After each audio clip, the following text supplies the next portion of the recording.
Well, it's raining and it's pouring, and the radio host no longer snoring. No. So, welcome to Health Talk.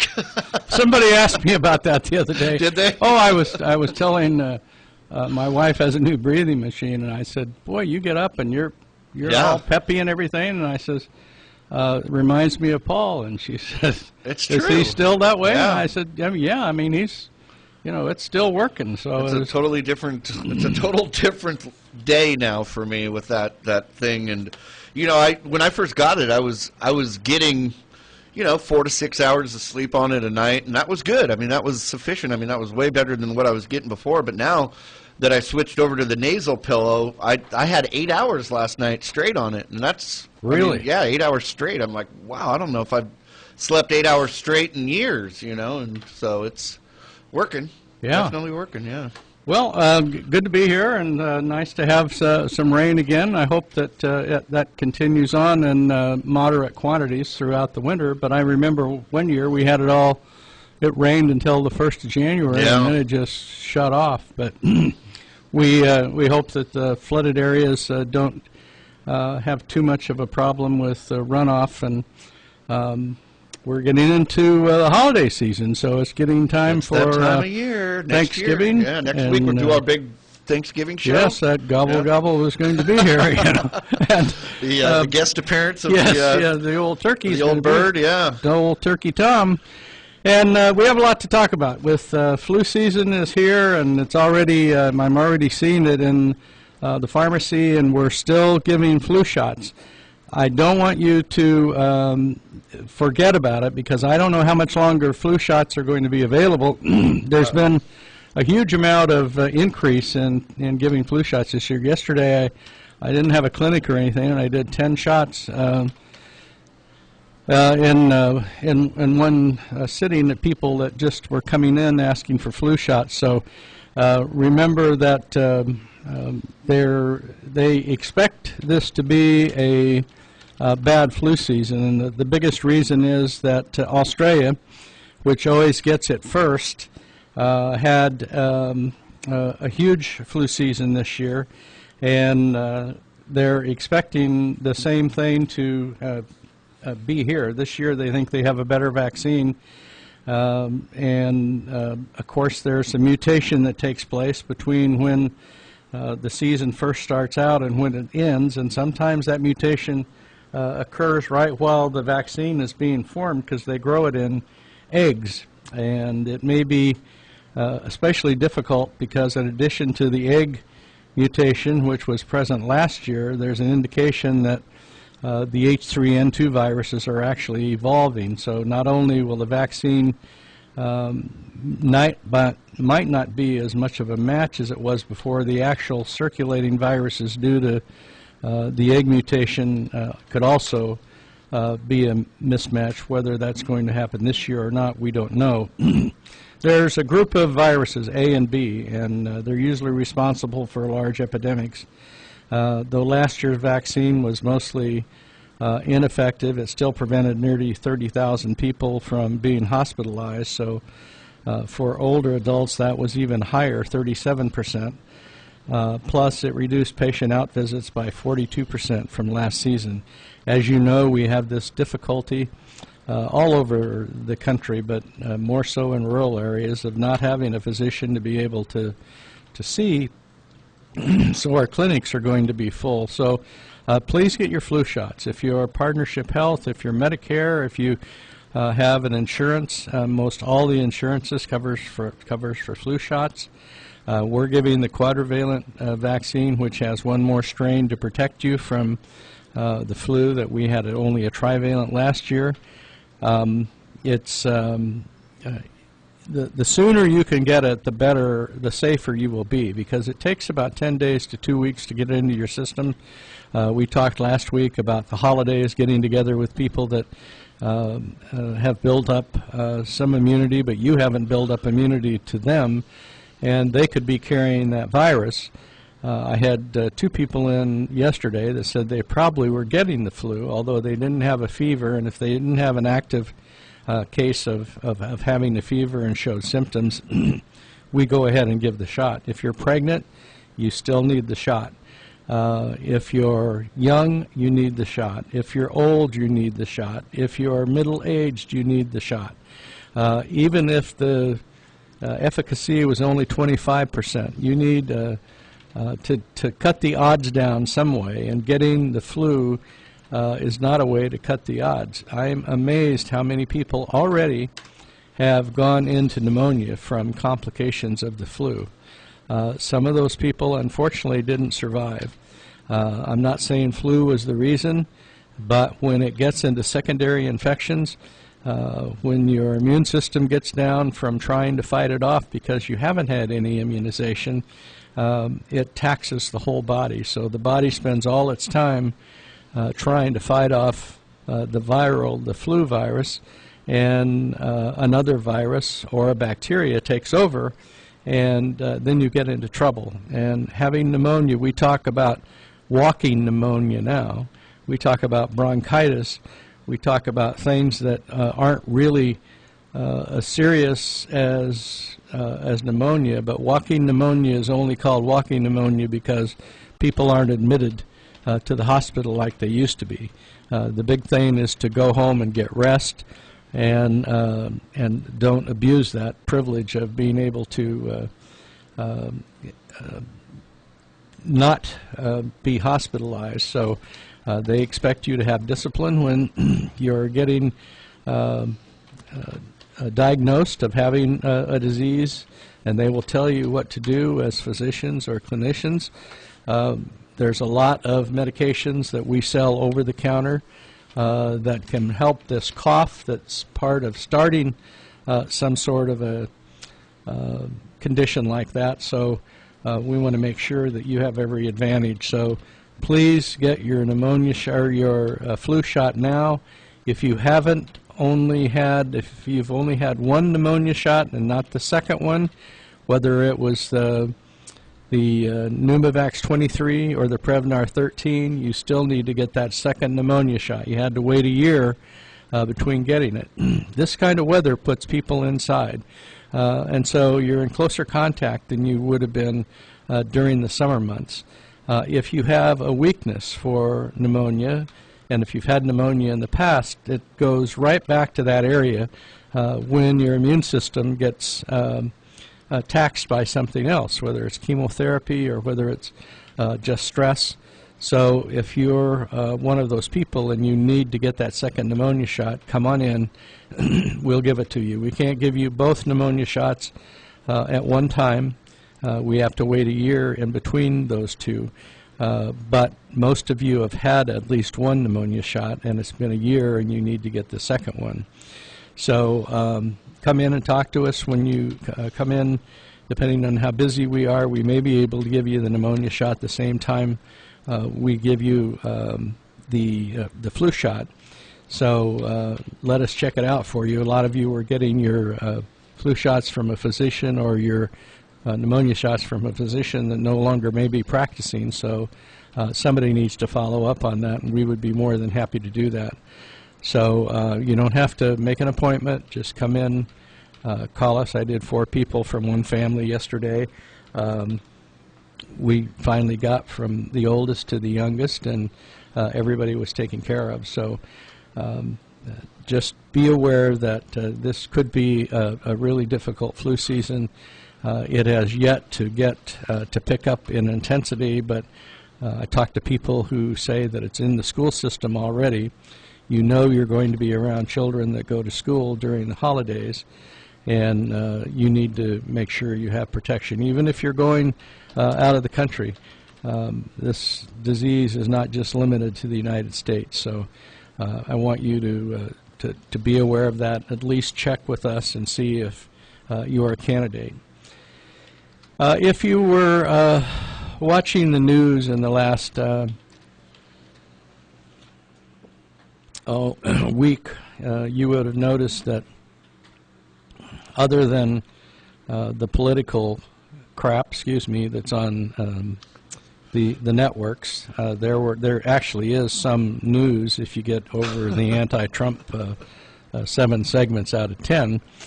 And one of those was, and by the way, Paul, we were going to talk about health care in a minute, but You brought up a significant point about insurance last week after we were off the air. Yeah. And you have California, Covered California. Covered California, which is a form of Obamacare. So here's what I ended up finding out for our listeners. What was interesting. Hold on, I think we got a call coming in. Okay. Let's just jump over here. Good morning. You're on Health Talk. Good morning. Good morning. Let's pull you up here. You there? I have a Hold on. Let's get you in. Are you there? Yes. There he is. All right. Let's get you up here to talk to Bill. Hold on. Oh, I think we lost him. If you're out there, call us right back. We're going to get you right on. But anyway, so to go back to what I was saying, sorry about that to our caller. He'll call back hopefully right away. We are in the open enrollment period to renew for next year, and I called up the called them, the Covered California people up, and they last year who I guess it was my wife, whoever had set it up where we received all of our tax credits like right up front. And I didn't want to do that because our payment was really little, and then we weren't going to get any. We were going to be docked on our tax return at the end of the year, and I think our caller's back, so we'll continue this in a second. Hello, are you there? Yes. I apologize for that. We'll get you on this time. Here's Bill. Thank you. You're welcome. Yeah, I have a quick question before Bill falls down and hurts himself. Yes, I recognize this voice. I have had several shots through there, one of them being the Zostavax, I think it was, for Yes. the shingles. Yes. You said, I think last week, that they're going to have another version of this Yes. that was more effective. Yes, I'm going to talk about it in a little bit. I got some more information on it today. Very good. Just a quick thing. If I call the office, you can give me a list of all the shots that we've had. Yes. Uh-huh. Very good. Thank you. Thanks for the call. Thank you. Appreciate Bye-bye. it. Mhm. Bye-bye. All right. So, back to what I was saying. I wanted to redo the whole process, and went through the whole thing and got it all set up, thought everything was good, and then I got a letter from Anthem, who is our carrier for the Covered California, and it said, your monthly premium has gone up, I think it was 59%. 53 over last year. 53% over last year. And so I was freaking out. I was like, well, what the heck is going on with that? And so when I went and I called Covered California back, they told me that everybody's premiums are going up, but the tax credit that's part of the Obamacare is going up as well. So the people that are getting this tax credit, like myself, in some cases, not in my case, but in some cases, are actually paying less than they did last year, despite the increase from the insurance company, which I don't know if I had that conversation with you yet, but it seems really strange, right? Yes. Why? And here I'm a beneficiary of the Obamacare, and there's people on both sides of the fence here. But when I heard that, I kind of went, well, that's not right. I mean, if it's going to go up such a huge amount, I mean, and granted, I wouldn't be able to pay for the increase. Just straight up. Yeah. So I appreciate the tax credits, but there's something weird in the system. It ain't right. You know what I mean? And so then I also found out, and I did not know this before, but if your employer offers health coverage, and you do not take that health coverage from your employer, they are now going after individuals, and you will be responsible for your tax credits that you have been given. So I had to go back to them, and my employer does offer coverage for me at a lot more expensive rate, but looking at the two options, I'm like, well, I guess I have no choice here. I have to go with my employer's coverage because I don't want to be docked thousands and tens of thousands of dollars in credits that I've received. So my employer does not cover my wife or child, so they'll be able to stay on the Covered California, but I have to go through a process now of reapplying and redoing everything to get me off of the Covered California, I can get onto my employer coverage at the beginning of the year, and that's the avenue now that I have to go down. So So it's still going to cost you more money. It's still going to cost me more money. Yeah. In the end, yeah. And, you know, I don't know what kind of coverage I'll get from my employer.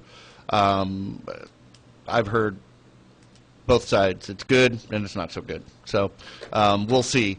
But, you know, my costs will go up considerably because I'm no longer, I don't want to be caught in a situation where I'm taking advantage of something that I'm not supposed to be. And nobody had ever explained that to me before. No, I'd never heard of that. That, you know, if your employer offers you health coverage, you have to take that health coverage over Obamacare. And if you don't, they can go after your credits, your tax credits that they've been paying you, which would amount to, you know, thousands and thousands of dollars over the last few years that I've been having it. So, you know, moving forward into 2018, I'll no longer be under that coverage. I'll go on to my employer coverage.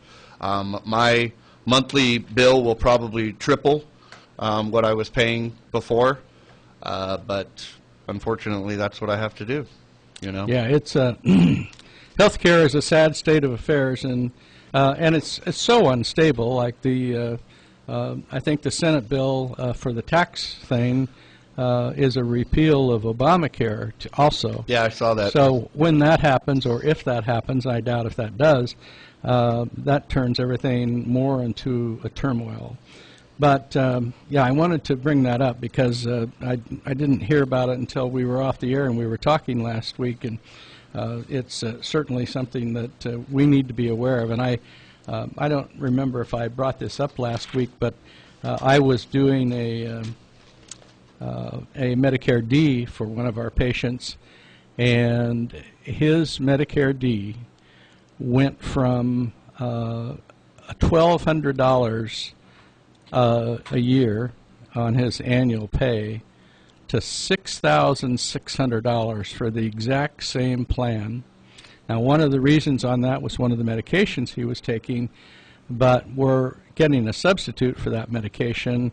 They'll bring it down some, but that's just horrendous because he was taking that same medication last year, and it was $1,600 or $1,200, and now it's $6,600 for. So we chose a different insurance plan. But one of the things I was going to start to talk about was your how many more people are going to be diagnosed with hypertension or high blood pressure. Heart experts on Monday of this week said millions more Americans will be diagnosed with high blood pressure, and everyone with blood pressure higher than 130/80 will be considered to have hypertension or high blood pressure. This was the combination of the American Heart Association and the American College of Cardiology in releasing the new joint guidelines. Now, it's very clear when they do this that lower is better. We knew that, but we just had a tendency the last 2-3 years to elevate that level. That we used to say, you know, 172, 120/80 was the right scale, and we would always look for 120/72. And then they said you could go to 140/80. And now they say elevated blood pressure is 130/80 to 139/89, which is considered stage 1. 140/90 will be considered stage 2. And if the blood pressure reaches 180/120 or higher, and I do have people with that high of blood pressure, they will be in hypertensive crisis and they need to be hospitalized immediately. Before, people were not considered to have high blood pressure until the top reading hit 140. Now, that really hasn't changed. We're still saying that it's great and it's normal to have a systolic pressure below 120 and a diastolic reading under 80. But rather than 1 in 3 adults having high blood pressure, which was 32%, the new guidelines will result in nearly half of the United States population having high blood pressure or hypertension. Now, you don't think anything about this at the time. Maybe you're young, maybe you're in your 50s, but what happens now with that kind of a diagnosis, when you go into the doctor's office and they write that down, they are going to be bound to do something about that high blood pressure. But instead of recommending drug treatment right away, the organizations, which was the American Heart Association, the American College of Cardiology, say the first thing to do is exercising, eating less salt, and eating more vegetables and whole grains. What have we said before about almost everything? Exercising, less salt, and more fruit and vegetables and whole grains. This isn't new. This isn't a new discovery on how to stay healthy. We have said this for years. Every kind of disease state we talk about, we say diet and exercise, diet and exercise, diet and exercise. How successful has that been? Not very successful. Lifestyle modification like that is the cornerstone of treatment of almost every disease state. Other research that was released just this week shows the American Heart Association's DASH diet lowers blood pressure and reduces people risk of stroke and heart failure. It's still the #1 killer of people in our society. They also tell you to drink fewer than 2 drinks a day for men and 1 drink a day for women. We were just talking about that last week. And get enough potassium from foods such as bananas, not from supplements. I happen to be a person who has hypertension, and it's controlled with medication quite effectively. But one of those medications is a diuretic called Maxide. Maxide is a drug that takes the extra fluid out of your system and supposedly is what we call non-potassium or potassium sparing. You don't have to worry about a loss of potassium when you take this medication, although you're getting rid of a lot of fluid. Usually when you take a diuretic and you get rid of excess fluid, especially like Lasix or furosemide, you lose a lot of potassium and need to have a potassium supplement. My particular situation is I lose a lot of potassium with a potassium sparing drug like Maxide that's not supposed to do that. When I was going in for one of my surgeries, I was in Chicago at a board meeting, and I was coming back to Santa Rosa for a back surgery, and they did the blood workup in Chicago because I was going to come back and be admitted the next day. I was so low on potassium that they had to give me boluses of potassium, large doses of potassium, to get my level up to where they could perform surgery on me in 2 days. And the only reason was because I was taking that diuretic, which isn't supposed to be throwing potassium. So now I can't seem to supplement my potassium by fruits and vegetables, which I eat a lot of. So I take 3 extra potassium pills a day by prescription to get my potassium level just to the standard level where I'm not at risk. There's about 4.2 million more people will be diagnosed with high blood pressure just in the United States under the new guidelines.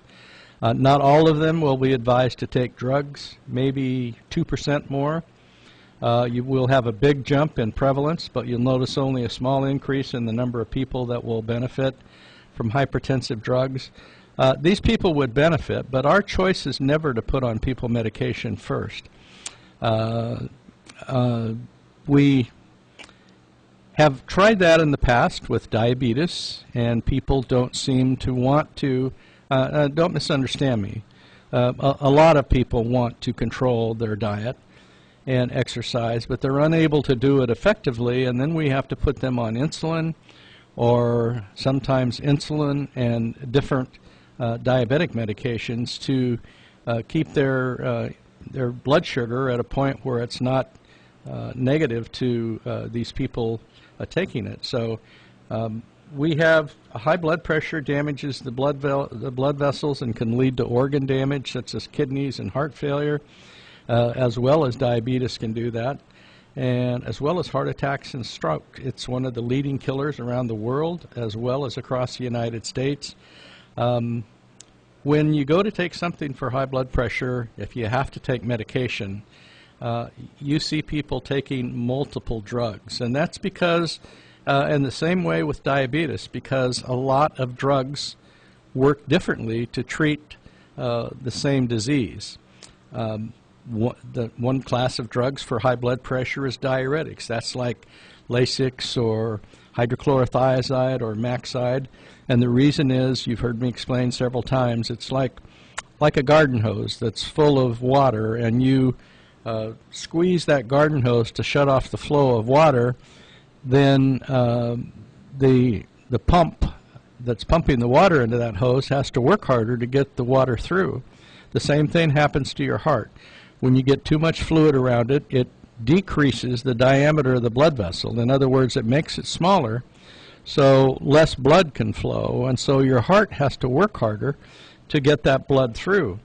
And when that happens, that muscle grows, those blood vessels become occluded on the inside, making the diameter over a more permanent period of time smaller, and you end up the rest of your life taking high blood pressure medication. Beta blockers is another medication which slows down your heart rate. Your heart, actually, a beta blocker is kind of a tranquilizer to your heart. It makes it pump more effectively, and your heart doesn't react to the stress, which many times causes your heart to work faster when you're in a stressful situation. And in fact, when you're doing a stress test for a cardiologist or your internist or your family practitioner, and you're taking a beta blocker, they will tell you not to take the beta blocker for a couple of days ahead of time, because your heart is not going to work at the rate it would be normally without medication, with you taking that medication. So that's designed to keep your heart rate down and make it more efficient. There's ACE inhibitors, which are drugs that, like lisinopril, that open up the diameter of the blood vessels again, so the heart doesn't have to work hard. There's calcium channel blockers, which keep the calcium from restricting those. There's what they call inhibitors that are ARB inhibitors, which they stop renin, which is a thing that causes the blood vessels to constrict. They block that chemical. Of course, there's side effects with all those medications, and even elderly and frail patients that you would think might not need to take blood pressure medications, because of the years of abuse, and not intentional abuse, just being able, many of us, I grew up never going to a doctor. I was a farm kid. We went to a chiropractor, and that was our doctor. You just lived with it. Yes, you went out in the sun and worked and got skin cancer. You sprayed the fields with malathion or DTT, and you didn't wear a raincoat. Your back was soaked with those poisons. It's amazing that so many farmers are still around that grew up in the era that I did, that all those things are carcinogens. But I did develop high blood pressure at a young age, at 30 years old. I was fine in the military, fine in Vietnam, fine in Korea. Didn't have any kind of physical problems except bad knees. But as soon as I got out in the working field, and I started right out in the field of pharmacy, I started having gradually, over a period of 5 or 10 years, developed high blood pressure, and have lost about 70 pounds. Didn't have any effect on my blood pressure at all. I feel better, but this is just the main reason for this discussion is that these guidelines are going to mean that if you were never diagnosed with hypertension or high blood pressure, and you're on that marginal side, physicians will be forced to give you that diagnosis, or your insurance will not pay for it. Your admission many times to the hospital will not pay for medication that you're taking if you're ignoring your doctor's notes and efforts to get you healthier. Remember that our assignment in the healthcare field right now is to manage your medicines. medical therapy management, they call it. And I'll talk a little bit more about that when we come back from our break and tell you what we have to do. And that responsibility increases every time we have a radio show. It's just amazing. Have you been to the pharmacy recently where the employees know your name when you walk in the door and have your prescription refill waiting? If you answer no, then you probably haven't been to one of the Northlake Medical Pharmacies. Hi, my name is Bill Kearney, owner of Northlake Medical Pharmacies. For 38 years, my wife Dana, our daughter Brandy, and our employees have been dedicated to giving you the best service we have when you come to get your prescriptions. We are a family-owned pharmacy, and our employees are members of the Northlake Medical Pharmacies family. We know you have a choice when you get your prescriptions filled, and we appreciate you making us your choice. You see, you are part of our family too. We truly care about your health and taking care of you when you aren't feeling well.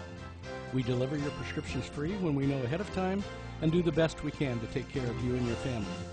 Northlake Medical Pharmacies with 2 locations for you, on Hill Road across from Sutter Lakeside Hospital and 347 Lakeport Boulevard outside the Bruno Shop Smart in Lakeport.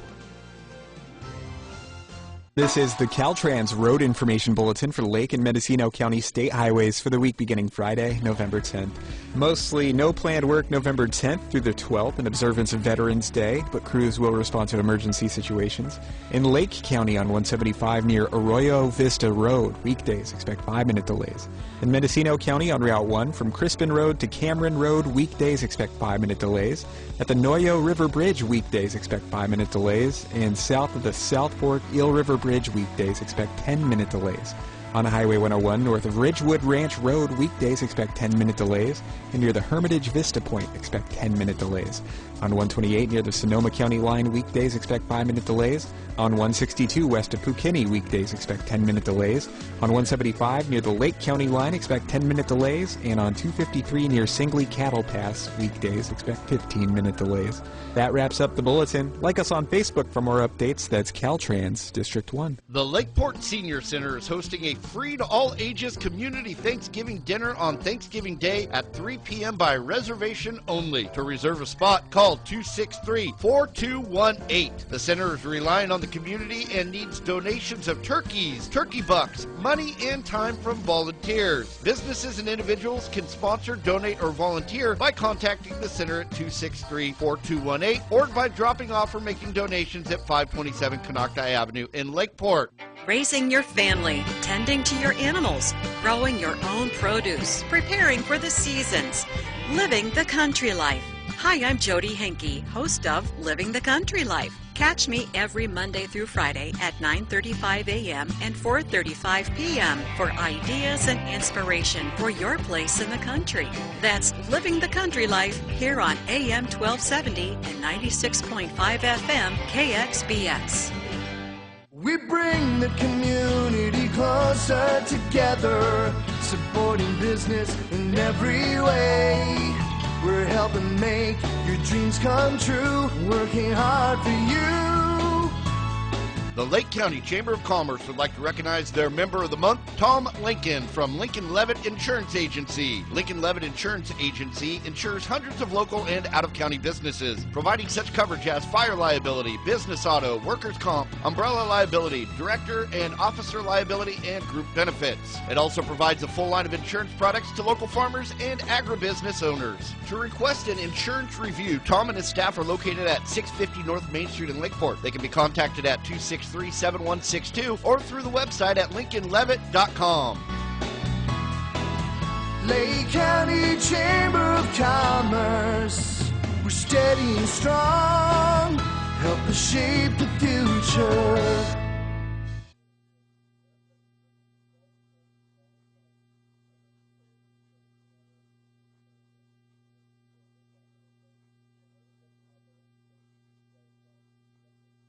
All right, we're back.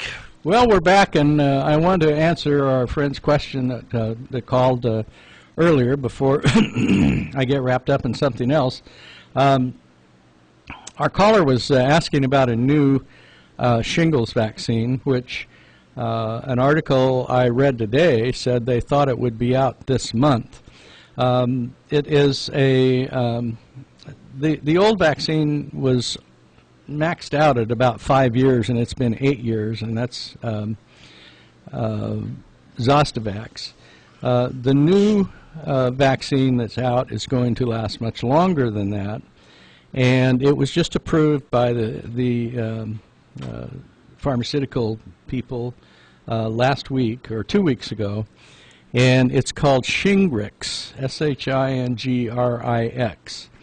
And there was a couple of things that I read today, and I on the way out the door I printed it out, and then of course I left it at home, and it was just one page in a pharmaceutical journal that I get by email. And the effectiveness is much greater. Instead of about 50%, it's almost 90%.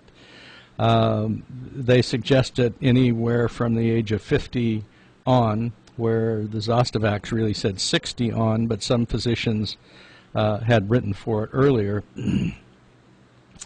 It comes in, it's not a live vaccine like Zostavax is. We have to, Zostavax comes as a frozen vaccine that we have to add a diluent to when the patient comes in the door.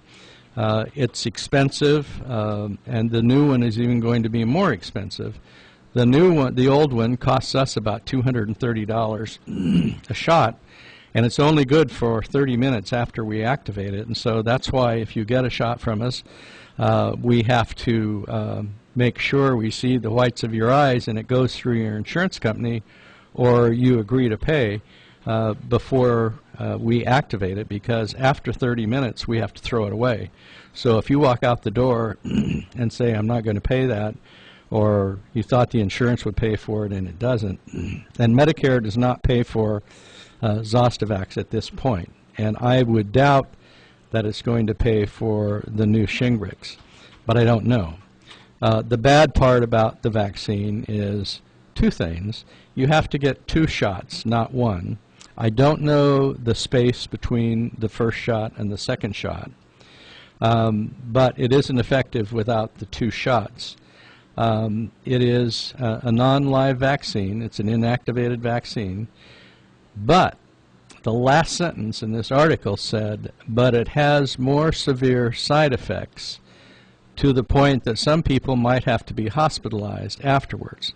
Now, I'm not trying to scare anybody, because I've been talking up this vaccine to physicians and to patients that were getting the Zostavax vaccine. I was really looking forward to it. The cost I can't do anything about. The side effects I can't do anything about, but become more educated. Now, the approval of this drug came on an 8-7 vote. So they were voting for the effectiveness and the promotion of Shingrix over Zostavax. And out of 15 people, 8 out of 7 were enough to approve that vaccine being put on the market. Now, it has some history. We have, that pill has been, or that shot has been available in other countries for some time. So we have to do some research in what those side effects were. This article came out in Drug Topics, which is a very knowledgeable pharmaceutical journal, and I was getting an update on things this morning, and I saw an article about that, and I thought maybe I can get some more information about when it's going to be available, because I have physicians asking me.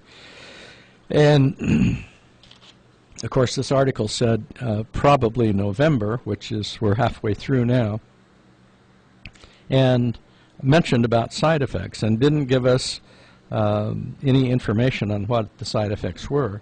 Most people that get Zostavax, I tell them there could be a mild side effect.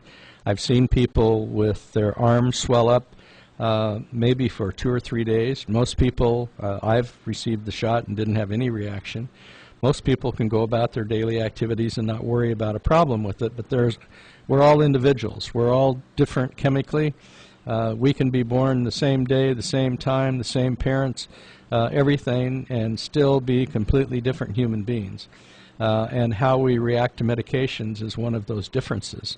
So we'll keep talking about it. I appreciate our caller asking about it because I was going to talk about it anyway, and then I didn't have the information.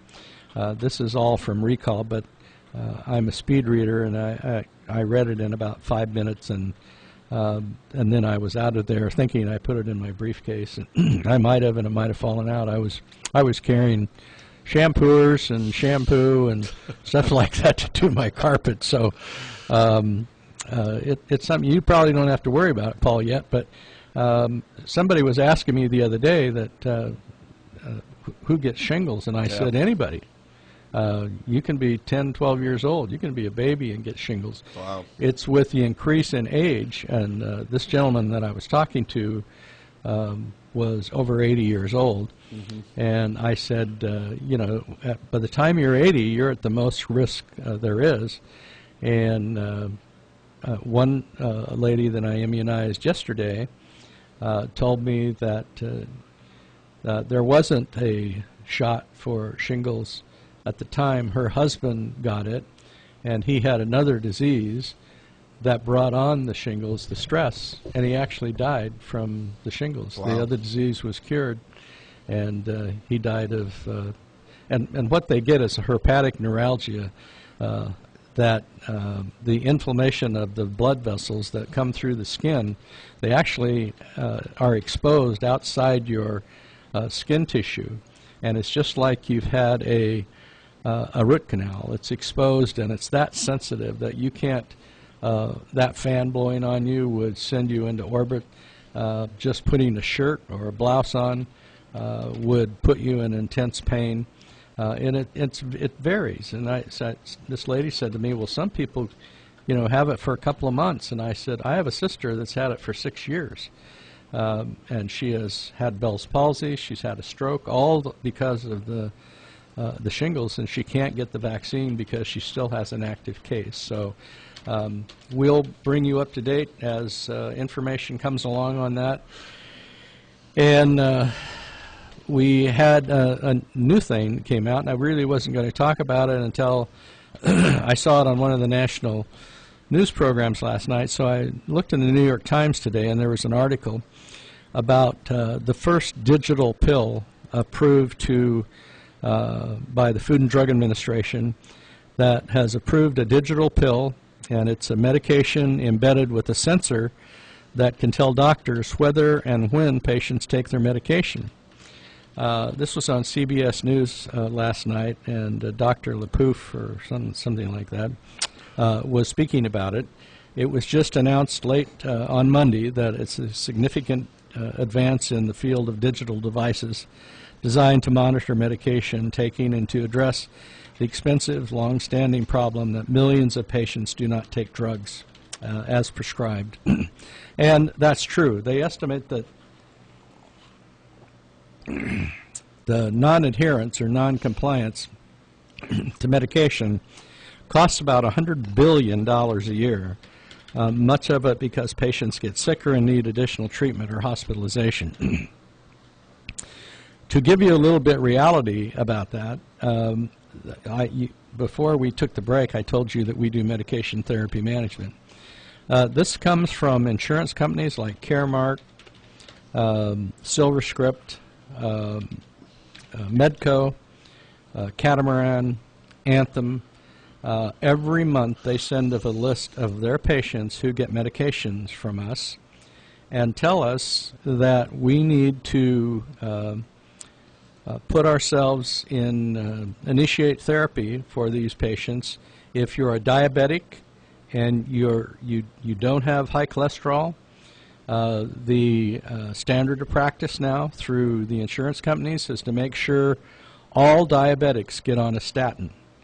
A statin is something to lower your cholesterol. You may not even have high cholesterol, but the evidence shows that people who are on a statin, which is kind of an anti-inflammatory, keeps the blood vessels open, less likely to have fats and cholesterol occlude to the inside of the blood vessels, that you need to be on a statin. So here I'm entered into the program, and I call up Mrs. Jones, and I said, Mrs. Jones, your insurance company has indicated to me that since you're a diabetic and you take insulin or you take a diabetic drug, that you need to be on a statin to lower your risk of having a heart attack or a stroke. And she says, I don't have high cholesterol. I says, I know you don't, but the standard of practice is the insurance company wants you to be on it. Mrs. Jones says, I'm not going to take it. You know, I'm taking 10 medications already. I'm not going to take something for a disease that I don't have. So I have to answer the insurance company back on a monthly basis. Mrs. Jones does not have a diagnosis of hypercholesterolemia, and which is high fats, high cholesterol, hyperlipidemia, and she is not going to take the medication. Then they want you to consult the doctor and inform the doctor that the insurance company says that he wants her to take that medication, and the doctor says, I wrote the prescription, you can fill it, but she's not going to pick it up. And she doesn't, and the next month it's on the survey again. People who are late getting their medications. And the cholesterol medication seems to be one of the favorites, and I think the reason is you don't feel any different when you take your cholesterol medications. You don't have high cholesterol, Paul, do you? No? I don't know. You know, last time I checked, I didn't, but it's been a couple of years, and I probably should go in and get checked again. But you know, it's funny. I just had my physical, and I'm not diabetic, and I don't have high cholesterol. I don't have high LDL, which is the bad cholesterol. My total cholesterol is fine, but my HDL, which is the good cholesterol, is way too low. Mm-hmm. It should be in the 50s, and it's in the 20s. There isn't a medication for that, but you're still at risk for taking it. But the insurance companies are telling you, these people have to take this medication, and what they're in danger of doing is we have what we call star ratings that Medicare, and most of these people are on Medicare D, that Medicare tells you that our insurance companies are rated by star ratings, and if they don't fulfill those star ratings, then we reimburse them less, Medicare does, and then in turn Medicare reimburses us less, which lowers our star ratings also. And in 2 or 3 years, the star ratings is all the insurance companies are going to go by. So when patients don't adhere to the lifestyle or medications that are prescribed for them, there's really consequences that are bad for the patient and very costly, and that's what they're finding out. With this kind of a pill that is digital medication, lots of things that are like people who are antipsychotic and have schizophrenia and bipolar and those kind of things, they're having them sign a consent form allowing their doctors and up to 4 other people, including family members, to receive electronic data that shows the date and time the pills are being ingested. Now, a smartphone app will let them block recipients anytime they change their mind, although voluntary, the technology is still likely excuse me, to prompt questions about privacy. We already have electronic prescribing now, so everything is electronic. Your prescriptions come into us electronic. They're monitored electronically.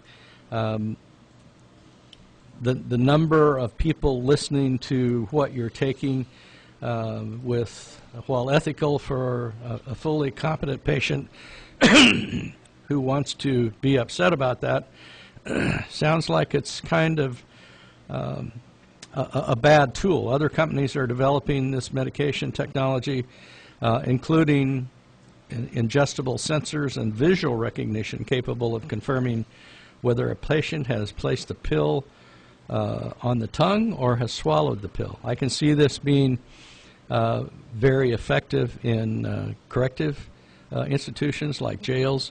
I've been involved in prisons and jails, not as an inmate, but as a not as a resident, no, but as inspector going around, and one of the big issues is when you give and some of the correctional institutions give the medication all at once because they either don't have enough staff to do it twice a day, or it's a medication that they can take all at one time, and you stand there to make sure they ingest it, and they have a way of putting it in their buccal cavity and not ingesting it, and with something like this they could tell.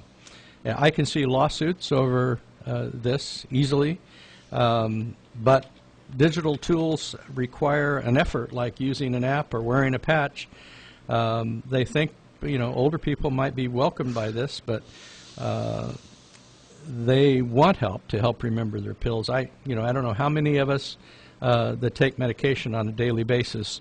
You just get up in the morning and you take your medication and you go and you have workout, you get on the computer, you do all these things, and you come back and you think, I wonder if I took those pills today, because it's so much of a habit.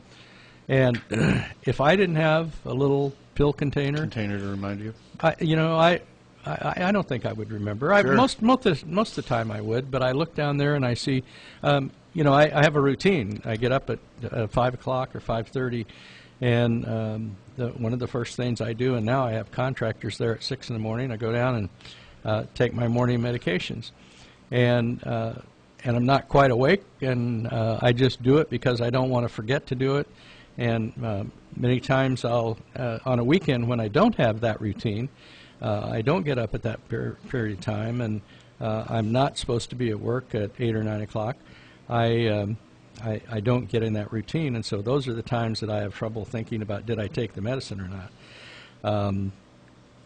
Technology could be potentially useful to monitor whether people after surgery took too much of their opiates. If you've ever been in a hospital and you had surgery, they give you this little pump, and it's morphine usually, and they say, now if you hurt, and I get horror stories all the time, and one of my stories was a horror story of having the last back surgery that I woke up and they re-broke my back, and I didn't know they were going to do that. It was a 13-hour surgery, and I came out of there with almost a cast from my neck to my knees, and I was shocked because I didn't know I was going to be have surgery that long, and it took me a couple of years to get my memory back. And anyway, I was agitated because of that, and so I also had an ileus, which was a big stomach blow up like a balloon that they couldn't get relieved.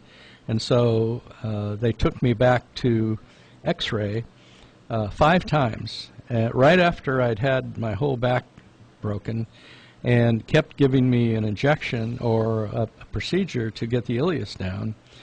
And each time it didn't work, and so they kept telling me to take more morphine. So I kept pumping that thing, and I kept being in pain because they kept taking me back. Well, when they brought me back, I was out of it. So in the middle of the night, I ripped out all the, I had a nice room with myself, and by the time I woke up the second time, I was in a room with 4 other people, and they were telling me I was a bad person because I ripped all those That's funny. things out of me, and so they said, you just have to get better on your own. And so they took the morphine away, but it wasn't, it's not a pleasant thing when you're doing that. And of course they didn't have a monitor at the time to show. They could look and see how much morphine was missing, but they didn't really do that. So insurers might eventually give patients incentive to use. In some countries, actually, they're paying patients to take their medications.